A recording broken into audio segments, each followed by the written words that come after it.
बरं, हे युद्ध सर इप्स्टीन फाईलशी जोडलं जातं. कुठल्या गोष्टीला एक ट्रिगर असतो. आता अमेरिकेने इस्रायलचं नेत्यानाहूचं काय ऐकावं, मोदींनी काय ऐकावं, हं.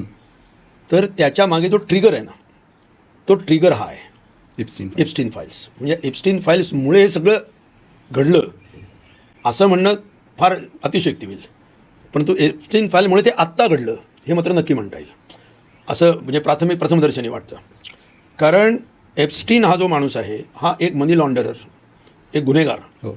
आणि मग ते गुन्हेगारीमध्ये काळे पैसे, भ्रष्टाचाराचे पैसे पांढरे करणं किंवा याचे पैसे त्याच्या नावावर टाकणं, याचं हे डील मॅनेज करून दे, त्याचं ते डील मॅनेज करून दे, म्हणजे असं जर लायझनिंग ज्याला म्हणतो ते करणारा माणूस. आणि त्याच्याबरोबर मग मुली, महिला, ते सगळं म्हणजे फ्लेश करन्सी ज्याला म्हणतो बाहेर चाललं ते सगळं करणारा माणूस. हा यांना काही माहिती नव्हता अशातला भाग नाही आहे, परंतु तो एक्सपोज झाला. तो तुरुंगामध्ये मेला. परंतु तो तुरुंगामध्ये मेला याचा जो काळ आहे बरोबर त्या 20 मिनिटाचं CCTV फुटेज गायब आहे, लक्षात घ्या. बरोबर. ते CCTV फुटेज नाही आहे.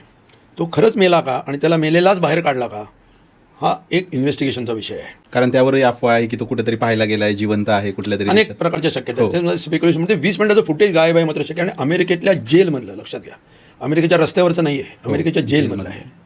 आणि अमेरिकेतले जेल्स म्हणजे भारतातले जेल्स नव्हेत की जिथं तुम्ही कोणीतरी गार्डला, अधिकाऱ्याला पैसे दिले, कोणी काय करेल, इतकं सोपं नाही तिथं काम.